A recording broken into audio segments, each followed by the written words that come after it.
Halo teman-teman, selamat datang di podcast Ngobrol Sejarah. Hari ini kita bakal bahas soal topik yang sering disebut sebagai prestasi besar Indonesia, tapi juga nggak lepas dari kritik, yaitu Konferensi Asia Afrika atau sering disebut sebagai KAA. Kenalin, aku Bulan sebagai host, dan hari ini kita bakal ditemani oleh dua narasumber. Yang pertama ada Nurma, yang melihat KAA sebagai langkah visioner Indonesia di tengah dunia yang sedang penuh tekanan. Halo semuanya, seneng banget bisa ikut ngobrol di podcast ini. Dan yang kedua ada Usfa, yang bakal ngasih sudut pandang yang lebih kritis, biar kita lihat KAA dari dua sisi. Halo teman-teman, siap ngobrol santai tapi tetap kritis ya. Santai tapi tetap berbobot ya. Oke, langsung aja kita mulai. Sebelum kita masuk ke Indonesia, kita perlu paham dulu nih situasi dunia pada saat itu. Nah, Nurma, gimana sih kondisi global pada saat itu? Kalau dibayangin, dunia tuh kayak habis ribut besar, terus belum sempat berdamai. Banyak negara yang hancur secara ekonomi, infrastruktur rusak, dan yang paling kelihatan, peta kekuatan dunia itu berubah. Oh, yang tadinya banyak negara kuat, sekarang tinggal dua aja ya? Iya, Amerika Serikat dan Uni Soviet muncul sebagai dua kekuatan utama. Amerika Serikat dengan liberalisme dan Uni Soviet dengan komunisme. Keduanya saling bersaing, tapi nggak sampai perang langsung sih. Nah, makanya itu tuh disebut perang dingin. Perangnya sih nggak pakai senjata secara langsung, tapi pakai pengaruh, ideologi, sama bantuan ekonomi. Dan negara-negara Asia Afrika kena dampaknya. Bener banget. Apalagi negara-negara yang baru merdeka ataupun yang masih dijajah jadi kayak diperebutkan. Kalau ekonominya lemah, gampang banget buat ditekan buat milih salah satu blok. Kalau kita lihat lebih jauh, perang dingin ini sebenarnya bikin negara Asia Afrika jadi serba sulit ya. Iya, karena kalau ikut salah satu blok, ada resiko kehilangan kemandirian politik. Tapi kalau nggak ikut siapa-siapa, tetap ada resikonya. Bisa aja ditekan atau diabaikan secara ekonomi. Oh, makanya KA ini bisa dibilang jadi ruang aman pertama buat negara Asia Afrika ngobrol tanpa harus berada di bawah bayang-bayang dua kekuatan besar itu ya. Nah, iya betul. Aku mau lempar satu pertanyaan nih, santai tapi penting ya. Kenapa sih negara-negara Asia Afrika itu sering banget ngerasa senasib? Karena pengalaman dijajah, meskipun penjajahnya itu beda-beda, tapi rasa ditekan, dieksploitasi, dan nggak punya kedaulatan itu sama. Apalagi setelah Perang Dunia Kedua, kolonialisme itu belum sepenuhnya hilang. Masih banyak negara-negara di wilayah Asia Afrika itu belum merdeka atau masih di bawah pengaruh negara-negara besar. Oh, makanya KA itu bukan soal politik luar negeri aja. Tapi juga soal solidaritas dan rasa yang senasib. Oke, sekarang kita masuk ke Indonesia. Usfa, jujur aja, kondisi Indonesia pada saat itu stabil nggak sih? Kalau boleh jujur, sih jauh dari kata stabil. Apalagi pas itu Indonesia baru merdeka kan, sistem pemerintahannya masih cari bentuk, kabinetnya sering jatuh bangun. Oh, jadi Kabinet Ali Sastro Amit Djojo I sering dibilang rapuh ya? Iya, masalah ekonomi, keamanan, politik dalam negeri itu masih banyak pas itu. Jadi wajar kalau muncul pertanyaan, kenapa Indonesia malah ngurusin konvensi internasional? Oh, jadi seperti itu. Nah, Nurma, menurut kamu itu keputusan yang tepat nggak sih? Kalau dilihat dari visinya sih justru tepat ya. Indonesia ingin menunjukkan bahwa meskipun baru merdeka, kita punya sikap dan arah politik luar negeri yang jelas, bebas dan aktif. Bebas dan aktif dalam artian? Bebas dalam artian nggak memihak antara blok barat atau blok timur. Dan aktif dalam artian tetap berperan dalam menciptakan perdamaian dunia.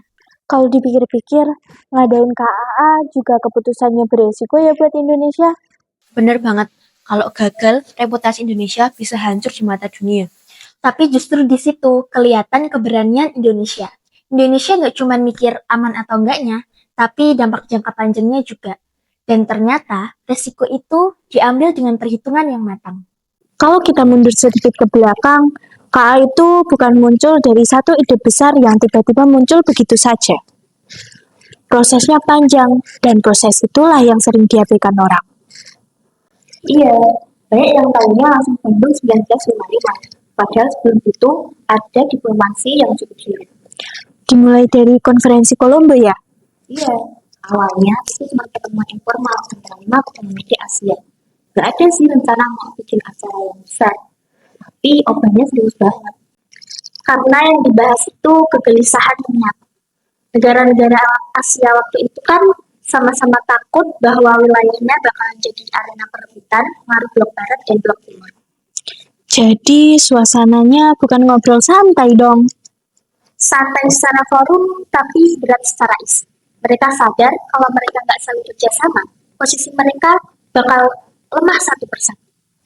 Nah, dari situ muncul ide, kenapa kita nggak libatin negara Asia lain, bahkan sampai Afrika juga. Nah, di titik ini Indonesia baru kelihatan perannya. Iya, Indonesia nggak cuma setuju, tapi aktif dorong ide konferensi yang lebih luas. Dilanjut di konferensi Bogor ya. Nah iya, di Bogor udah kelihatan banget kepercayaan internasional ke Indonesia. Indonesia dipercaya untuk menjajaki pendapat negara Asia Afrika yang lain. Wah, itu tugas yang berat banget sih. Banget, Indonesia harus meyakinkan negara dengan latar politik yang berbeda-beda, tanpa kelihatan memaksa. Dan akhirnya Bandung dipilih. Bandung itu pilihan simbolik, bukan kota kekuasaan, tapi kota perjuangan. Makanya, gedung, jalan, bahkan suasana kota Bandung diubah untuk mencerminkan semangat kemerdekaan. Sembari lanjut ke topik berikutnya, silahkan nih diminum dulu. Nah, sekarang kita bayangin, Bandung tahun 1955. Buat Indonesia, itu momen yang besar sih. Delegasi dari puluhan negara datang. Bayangin aja betapa ramainya kota Bandung waktu itu. Apalagi pas itu Indonesia belum punya fasilitas yang memadai, hotel, transportasi. Ada sih, tapi terbatas. Tapi Indonesia berusaha maksimal, bukan cuma soal teknis, tapi juga soal sikap. Sikap dalam artian Netral, ramah, dan terbuka. Indonesia berusaha jadi tuan rumah yang gak memihak. Dan itu pastinya gak gampang, karena setiap negara bawa kepentingannya masing-masing. jadi tekanan ke Indonesia gede banget ya. Banget. Dari situ, dunia benar-benar ngeliat apakah Indonesia itu bisa jadi pengah. Mulai dari situ, nama Indonesia mulai diperhitungkan. Kenapa sih kalau ngomongin soal KAA, sosok Presiden Soekarno itu sering sekali jadi pusat perhatian? Karena Presiden Soekarno bukan cuma soal kepala negara, tapi simbol perjuangan anti kolonialisme. Apalagi pidatonya di pembukaan KA itu juga bukan sekedar seremonial kan? Tapi penuh pesan ya?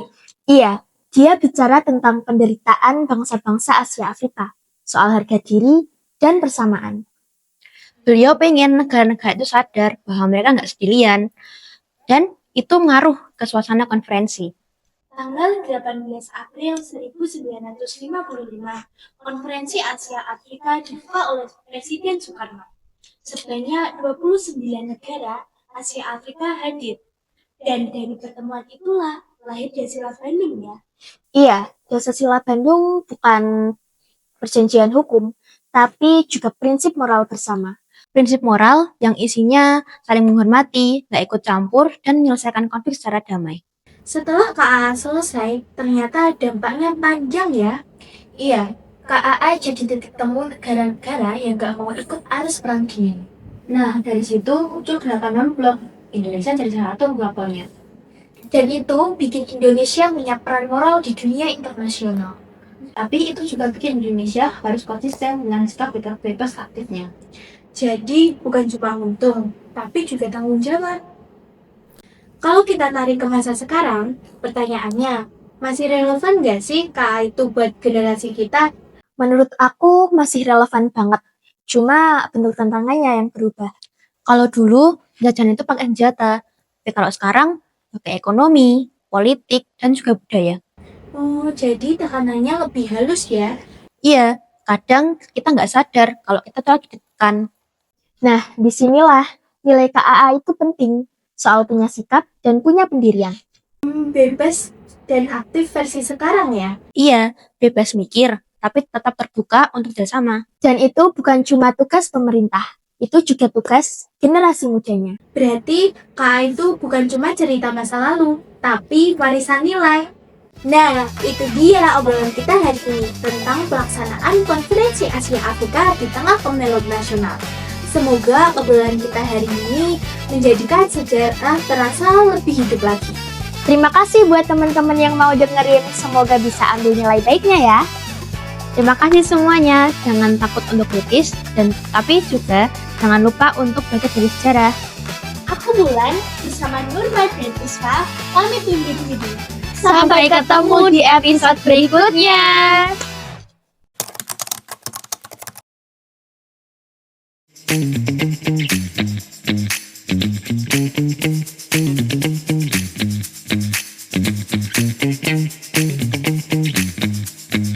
Thank you.